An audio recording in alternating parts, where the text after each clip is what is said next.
markan u diyaar garoobo warkii oo intaas ka dhammaystiran faysal hanad ayaa soo saaray warkeena duhurnimo aynu ku bilownay rag hubeysan ayaa lagu qabtay xaafado ka mid ah degmada Yaaqshiid ee gobolka Banaadir faysal hanad ayaa faahfaahinaya warkan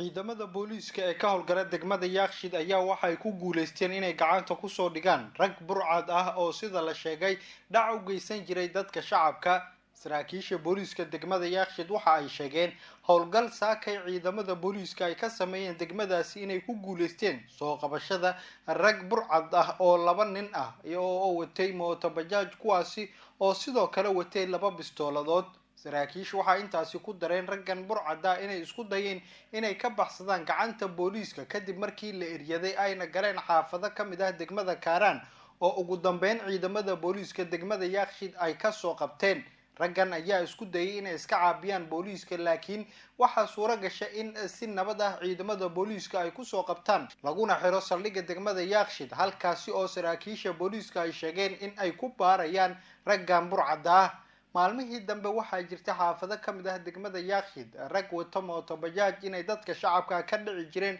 telefoonada balse muddo bil ka hor ayay ahayd markii booliiska degmada Yaaqshiid ay dhaawaceen rag hubeysan oo sida la sheegay dhac ka geysan jiray degmadaasi xildhibaano ka tirsan golaha shacabka ee baarlamaanka Soomaaliya ayaa dowladda federaalka ku amaanay isbedelada dalka ka socda Axmed Tifo Xasan ayaa dhameystiraya warkan xildhibaan cabdifataax maxamed cali iyo xildhibaan cabdicasiis maxamed maxamuud oo labaduba ka tirsan xildhibaanada golaha shacabka ee baarlamaanka Soomaaliya ayaa si weyn ugu amaanay dowladda Soomaaliya isbedelada dalka hadda ka socda waxa ay sheegeen xildhibaanadan in dowladda hadda jirta ay dadaal badan ay ku bixisay sidii dalka uu ugu dhaqaaqi lahaa horay loona baahan yahay in lagu garab istaago horumarka ay hadda wado xildhibaan cabdifataax maxamed cali ayaa sheegay in dowladdan ay kaga duwan tahay dowladihii ka horreeyay wax badan isagoo tusaale u soo qaatay bixinta mushaaraadka shaqaalaha waqtiga loogu talagalay habeynta ciidanka iyo arrimo kale dhinaca kale xildhibaan cabdicasiis maxamed maxamuud ayaa isna sheegay in dowladdu ay wax badan ay u qabsoomeen ku dhowaad muddadii 2 sanada ahayd ee ay jirtay rajana laga sii qabo in horumar kale ay ku tallaabsato waxa uu sheegay in ay hagaajisay xagga maaliyadda oo ay wax badan ay ka qabatay isagoona carabka ku adkeeyay in loo ballan qaaday in ay imaanayso cafinta deymaha lagu leeyahay dowladda Soomaaliya haddii ay sidan wax ku sii socdaan runtii intii dowladdan cusub timay 2017 February 8 ilaa hadda waxa socda isbedel hor leh oo runtii aan horay xukuumadihii ka horeeyay aan loogu arag isbedelada waxa ugu muhiimsan shaqaalaha dowladda oo runtii waqtigii loogu talagalay mushaharkooda qaata dib u habeyn ciidamada ku socda maxaa la yiraahdaa kaabayaasha dhaqaalaha oo aad aragto oo dalka hadda laga bilaabay oo ay hadda ugu soo horeyn doonto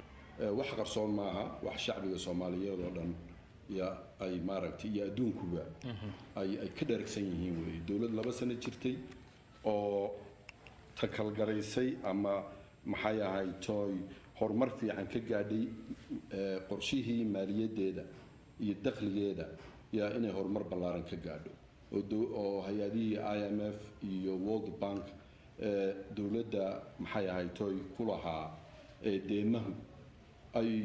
ay u bogaadiyeen oo yiraahdaan wada saxaad ku socotaan muddo gaaban haddaad sidaa ku socotaan deemihii waa laydinka cafinaya oo benchmarkskii ay samaysteen ama waxyaabihii ay samaysteen World Bank iyo IMF-tu 2 sano ku maaragtay ku buuxiyay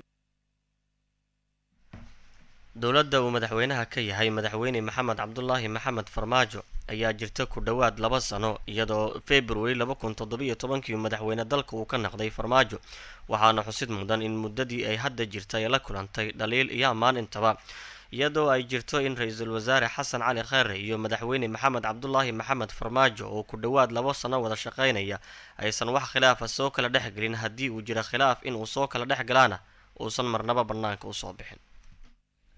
dowladda China ayaa sheegtay in bisha soo socota bilaabi doonto ka kalluumeysiga xeebaha Soomaaliya kadib markii ay dowladda Soomaaliya ruqsad u siisay. Dowladda Soomaaliya ayaa bishii la soo dhaafay waxa ay ruqsad kalluumeysi siisay shirkado ka badan 30 kuwaas oo maraakiibtooda ka kalluumeysan kara biyaha Soomaaliya iyagoo hub wata. Heshiiska labada dal ay wada galeen ayaa waxaa ka mid ah in maraakiibtaas ay muddo sanad ah ka kalluumeystaan xeebaha Soomaaliya dibna loogu cusbeenaysiin kara sanad kale.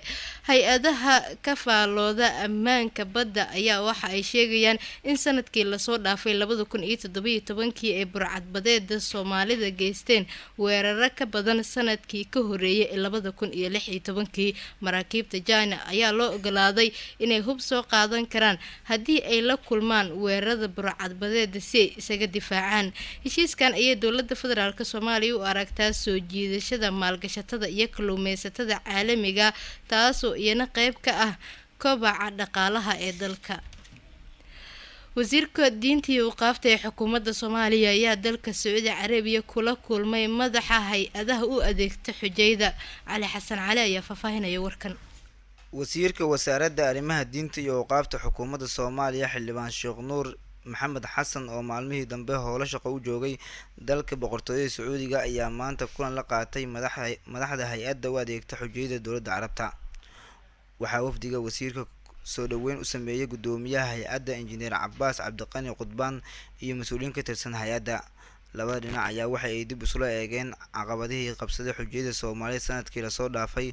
waxa uuna wasiirka xooga saaray sidii xujayda Soomaaliyeed u heli lahaayeen adeeg ku tayo ah xujayda dowladaha kale ka yimaada. wasaaradda iyo hay-adda ayaa ugu dambeyn ku heshiiyey tayeynta adeegga la siiyo xujayda Soomaaliyeed inta lagu guda jiro gudashada camaasha xajka. dadaalka wasiirka ayaa wax weyn ka bedelay haybadda xujayda Soomaaliyeed maadaama sanadkan 2019 ay Soomaaliya ka xajin doonaan 11,500 qof oo xujay ah si lamid ah dowladaha caalamka isla markaana ay heli doonaan adeeg lamid ah xujayda kale. faahfaahinno dheeraad ah ayaa ka soo baxaya askar ku dhimatay qarax ka dhacay magaalada Baydhabo ee xarunta gobolka Baay. Rijaal Cabdi Maxamed ayaa wararkii ugu dambeeyay faahfaahinaya. wararka naga soo gaaraya magaalada Baydhabo ee caasimadda ku-meel gaarka ah ee maamulka Koonfur Galbeed ayaa waxay sheegayaan in halkaas uu ka dhacay qarax khasaare geystay. qaraxa ayaa waxaa ka dhashay khasaare isugu jira dhimasho iyo dhaawac waxaana uu ka dhacay saldhig ay leeyihiin ciidanka booliiska maamulka Koonfur Galbeed. Al-Shabaab ayaa sheegtay mas'uuliyadda qaraxa ka dhacay magaalada Baydhabo waxaana ay sheegeen inay ku dileen ugu yaraan 4 askari oo ka tirsan ciidamada maamulka Koonfur Galbeed sidoo kalena ay ku dhaawaceen 10 kale oo ka mid ah ciidamada Koonfur Galbeed. qarax ayaa ka dhacay xaafadda Halilkayo waxaana uu ahaa miino dhulka lagu aasay sida ay xaqiijiyeen goobjoogayaal ku sugan magaalada Baydhabo. magaalada Baydhabo ee caasimadda ku-meel gaarka ah ee maamulka Koonfur Galbeed ayaa maalmihii la soo dhaafay si weyn loo adkeeyay amnigeeda waxaana xilligan Al-Shabaab ay sheegeen in qaraxan uu ahaa mid muddo dheer la qorsheynayay isla markaana la beegsaday ciidamo ka tirsan booliiska Koonfur Galbeed. ma jiro wax war ah oo ka soo baxay ciidamada booliiska maamulka Koonfur Galbeed iyo waliba maamulka Koonfur Galbeed laguna faahfaahinayo qaraxa ka dhacay Baydhabo. markana dhageystayaal waxaad ku soo dhawaataan qaybta koobaad taxanaha dhacdooyinkii ugu waaweynaa ee Soomaaliya ka dhacay sanadkan sii dhamaanaya. Faysal Hanad ayaa soo jeedinaya.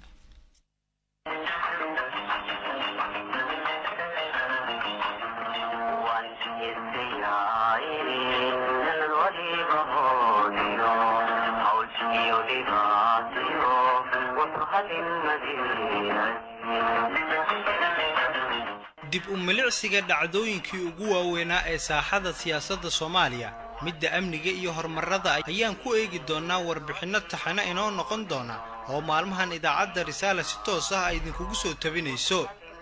haddii aan ku horeyno dhacdooyinkii ugu waaweynaa ee sanadkan ka dhacay Soomaaliya talaado Janaayo labadeedii guddoonka aqalka sare ayaa waxa ay si kulul uga hadleen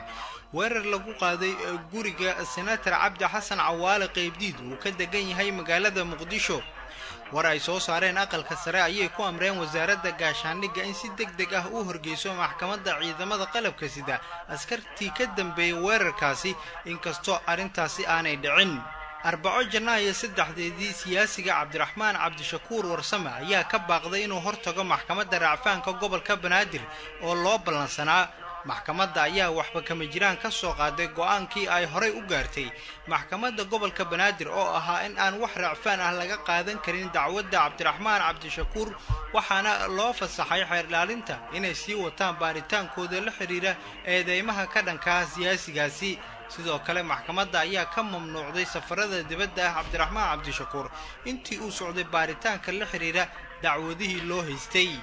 saqdhexe habeen arbaca ah taariikhdu ay ku beegneyd janaayo 3-2018 warar soo baxay ayaa xaqiijiyey in 3 wasiir oo ka tirsan xukuumadda Soomaaliya xilalkii laga qaaday wasiiradaasi waxay kala ahaayeen Yuusuf Garaad Cumar wasiirkii arrimaha dibadda Soomaaliya oo lagu bedelay Danjire Axmed Ciise Cawad oo ahaa safiirkii Soomaaliya u fadhiyay dalka Mareykanka waxaa kaloo xilka laga qaaday Cabdi Faarax Saciid Juxa wasiirkii arrimaha gudaha waxaa lagu bedelay injineer Cabdi Maxamed Sabriye oo ahaa nin ganacsada in muddo ku noolaa dalka Kenya sidoo kale waxaa xilka laga qaaday Qadra Axmed Ducaale wasiirada ganacsiga waxaa lagu bedelay Maxamed Cabdi Xayir Maareeye oo horey u soo noqday wasiirkii warfaafinta Soomaaliya xilka qaadistaasi waxa ay soo shaac baxday subax khamiis aroor hore ah maalin kadib ayaa wasiirkii arrimaha gudaha Soomaaliya Cabdi Saciid Faarax Juxa oo ka hadlay wareegtada xafiiska ra'iisul wasaaraha ka soo baxday oo xilka looga qaaday wuxuu sheegay inuu idaacadaha ka maqlay isagoo oo ku sii socdo garoonka diyaaradaha aadan cadde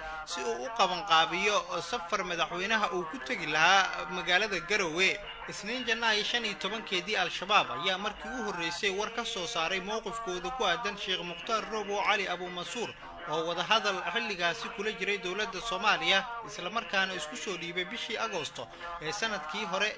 2017 bil kadib markii uu Mareykanka ka saaray liiska argagixisada afayeenka guud ee al-shabaab Cali Maxamuud Raaga Cali Dheere ayaa sheegay in muddo ah uu soo jiray kala duwanaansho u dhaxeeya al-shabaab iyo Muqtaar Roobo isagoo xusay inuu isagu jiray dhowr arrimo oo ay ka mid yihiin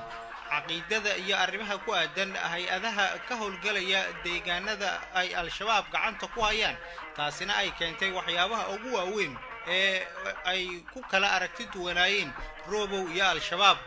maalin khamiisa Janaayo 18keedii gudaha dekedda magaalada Muqdisho ayaa lagu dhex toogtay sarkaal ka tirsanaa ciidamada badda oo lagu magacaabi jiray General Saciid Aadan Dheere Saciid Marino sarkaalka la dilay oo maamulayay qayb ka mid ah dekedda waxaa lagu magacaabi jiray Saciid Marin kaas oo si weyn looga garanayay dekedda sarkaalkan waxaa dilkiisa ka dambeeyay isaga ku xigeen u ahaa iyadoo oo ninkaasi gacanta lagu soo dhigay maalin jimca ah 19kii bishii Janaayo 2018 dawladda Soomaaliya ayaa sheegtay in ilaa 32 caruur ah ay ka soo badbaadiyeen al-shabaab kadib weerar ay ku qaadeen iskuul ku yaala gobolka Shabeellaha Dhexe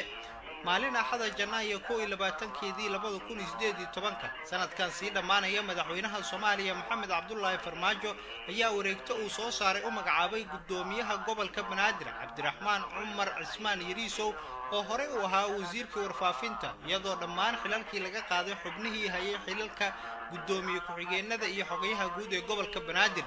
wareegtada ayaa lagu sheegay in soo jeedin ka timid wasiirka arrimaha gudaha Soomaaliya loogu magacaabay Cabdiraxmaan Yariisow xilkaasi waxaa kaloo la magacaabay gudoomiye ku-xigeenka koowaad ee dhanka ammaanka iyo siyaasadda gobolka Banaadir Maxamed Cabdullaahi Tuulax sidoo kale waxaa la magacaabay Xuseen Maxamed Nuur oo loo magacaabay gudoomiye ku-xigeenka labaad ee maamulka iyo maaliyadda waxaa kaloo la magacaabay Marwo Basma Cumar Axmed oo loo magacaabay gudoomiye ku-xigeenka arrimaha bulshada iyo sidoo kale Aadan Sheekh Cali Fiido oo loo magacaabay gudoomiye ku-xigeenka howlaha guud halka xogayaha guud ee gobolka Banaadir loo magacaabay Cumar Cabdirasaaq Xuseen waxaana si toos ah xilkii looga qaaday gudoomiyihii gobolka Banaadir Taabid Cabdi Maxamed iyo xubnihii kale ee la shaqeynayay ku-xigeenadiisa kadib markii maalmo ka hor Taabid uu sheegay kadib markii gobolka Banaadir lagu doortay oo gudoomiyaasha ay doorteen sida uu sheegay أحد جناية كوي لباتن كيدي قدوميه هوري مامولك قبل كبنادر تابد عبد محمد أو كهالله مركي وهوريسي خلاف كصباح الكقادستيسي سوق لدحقله إساقية مدحتوية الصومالية أيها شاقي انقلاف كأسلحان وكوها يلبا قضب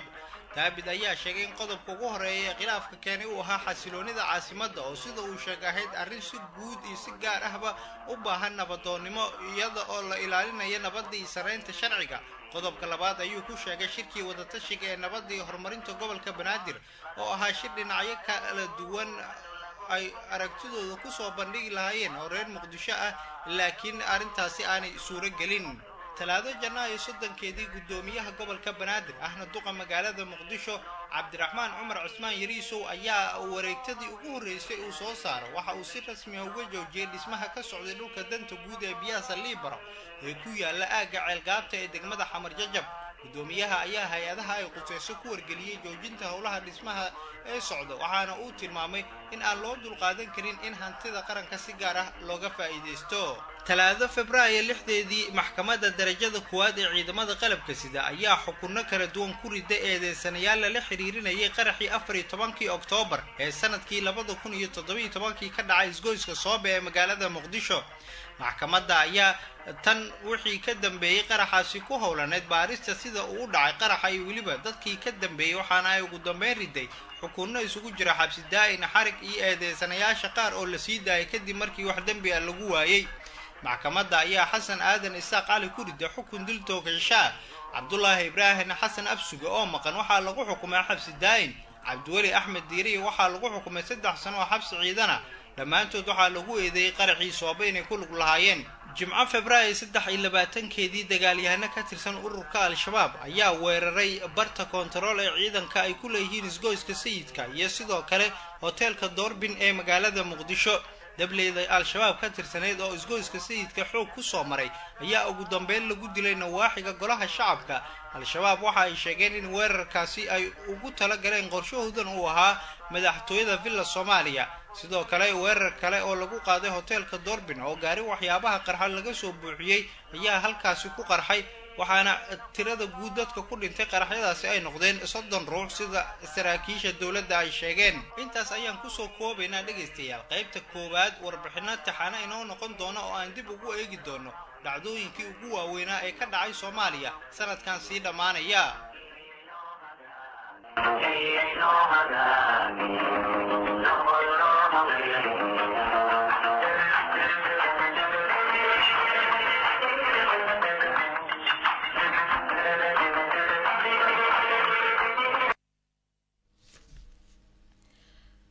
guud ahaan dhageystayaal waxaan intaas kusoo gabagabeynaynaa warkii duhurnimo oo aad kala socoteen risaale ciduu seega dib waxa uu kaga heli karaa webpage-kan internetka ku leenahay ciwaankeenu yahay radiorisala.com Ikram Clinic Center cudur haddaan la daweynin lagu daayo